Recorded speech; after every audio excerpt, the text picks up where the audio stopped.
Hi, I'm E.D. Lewis and welcome back to my channel. E.D. Lewis Reviews back with another nocturnal review. Before we get started, make sure you hit that like and that subscribe button and that little bell so you'll get notifications on my latest videos such as this one. And please leave a comment down below because I really do love reading those comments. I'm trying to skip words apparently here. Okay, so for this video, we're reviewing a TV series. But it is based off a book that I've reviewed recently, and that is The Midnight Club. If I can get this without too much glare. You know what? I'll just put a picture up, you know? It's because I'm using the halo for this video while having the overhead lights as well. Okay, so recently I'd reviewed the book, it was just last month actually, The Midnight Club by Christopher Pike, which came out in 1994. Well, just under a week ago, the TV series, The Midnight Club, came out on Netflix, and I watched all the episodes, and I'm doing the review for you here, because I knew I was going to be talking about it, so I was planning to do this video. I just didn't know when it was going to be, so here we are. So, the show, is based off the book, but it is also based off of other works by Christopher Pike. And the show is headed by Mike Flanagan, and it is part of the Flaniverse, as it's called. Mike Flanagan is the creator of such shows as The Haunting of Hill House, The Haunting of Bly Manor, Midnight Mass. I can't remember if there's another show or not that he has, but he also has The Midnight Club, so it's all part of the same universe, so that's kind of interesting.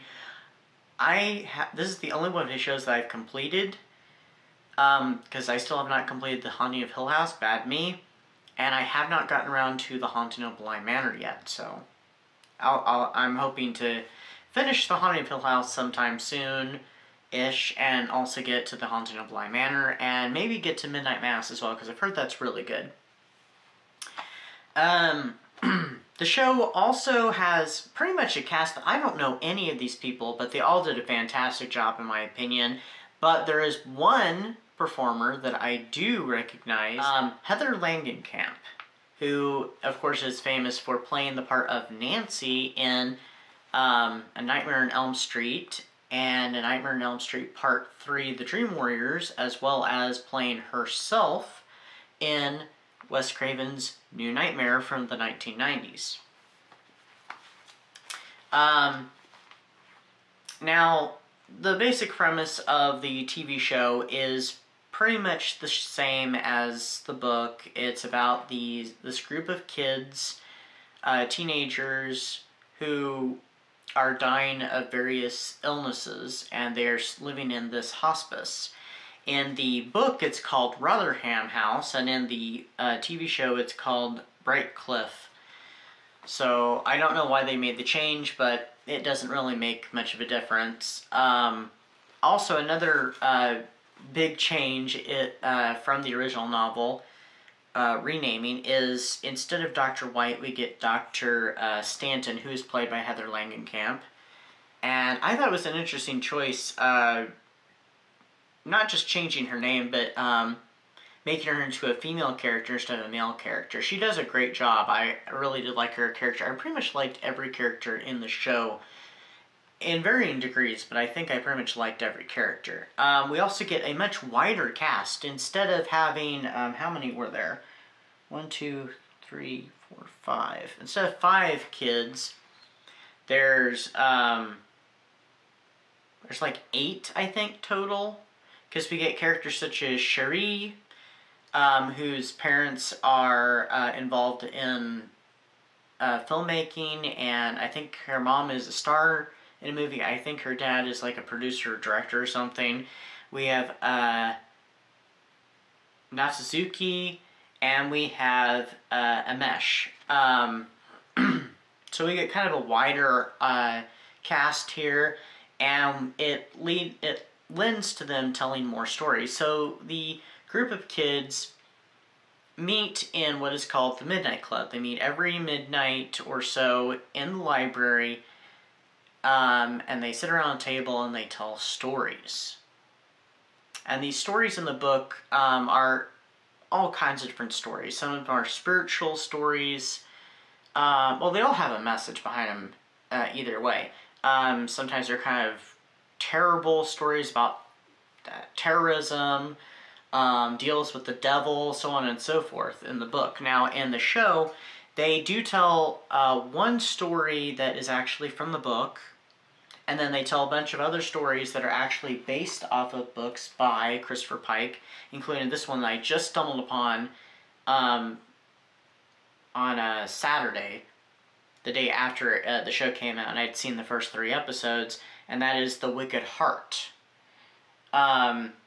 They tell half this story, then they tell the other half later in the show in a different episode, and I was very intrigued, and I stumbled upon this book by accident on my kind of local book hunt, and I'm like, okay, I gotta get this book.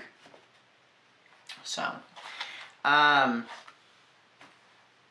they also tell other stories based off of such as Road to Nowhere, Witch, and The Eternal Enemy. There's other ones, but those are the ones I can remember off the top of my head.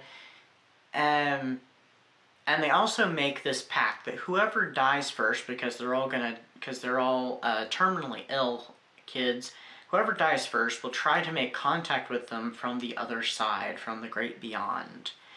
And that's the basic premise. Now, there are, of course, not only are there additional characters in the main cast of kids, but there's also some other side characters. There's an orderly who plays a big role in it. There's a janitor who makes up the... kind of clears out the rooms and makes up and cleans the rooms after the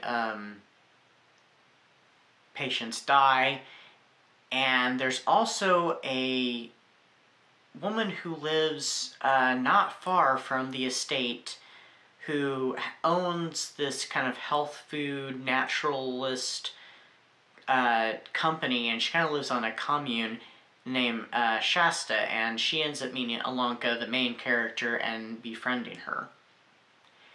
And there's the other big difference is they infuse the story with a lot more horror elements. So you get apparitions, ghosts, kind of flashbacks to other times. There's a mystery involved about a girl who had disappeared for many days back in 1969 and then came back miraculously cured of her cancer. And so it's this mystery of what happened to this girl during that time, how did she get healed, where is she now, and also the mystery of what are these strange apparitions that Alanka and well, I can't say who else sees them. I'll just tell you that Alanka sees them. What is the thing behind this? What is going on at the hospice? Why is it seemingly haunted besides, of course, kids dying there year after year after year all the time? But what are these mysterious beings that appear? And there's also a big backstory thing that helps to unfold the mystery a little bit, but also deepens it into, a whole bunch of other questions. I'm trying to be very vague here about what it is, because just check out the show. The show is 10 episodes long. It's not a very long commitment. I actually thought for some reason it was going to be 8 episodes, and I was completely wrong about that. So I had a couple more episodes to watch than planned. But I absolutely loved it. I thought it was great. It has a lot of good lessons in it and a good message behind it, much like the book. I wasn't as depressed watching the show. There was a lot of sad moments, and there was some moments that made me gasp, and there's some heartbreaking moments, but it was much easier to watch the show than to read the book, but that's no reason not to read the book if you get the chance. Which, by the way, I will link down below my review for the book. If you're interested, do check it out. And there's one more little thing I want to say. Now, when it got to the very end, I was just like... There were some things that I was already suspecting throughout the show, and And my suspicions were justified. Not all of them, but some of them were. And then there was one more little surprise at the very end. I was just like, no, you cannot end it that way. That is not fair. But that was just me. So I kind of got a little bit of it elicited a reaction out of me, the way it ended, the very last scene. So anyway, do check out The Midnight Club. I would give this show probably 4 or 5 stars, probably 5, because I very much enjoyed it. And it has inspired me to definitely, I mean, I was already planning on it, but I'm definitely going to go on and read more Christopher Pike. So anyway, if you've seen the show and you'd like to express what your thoughts, please do so down below, and I'd love to chat about it.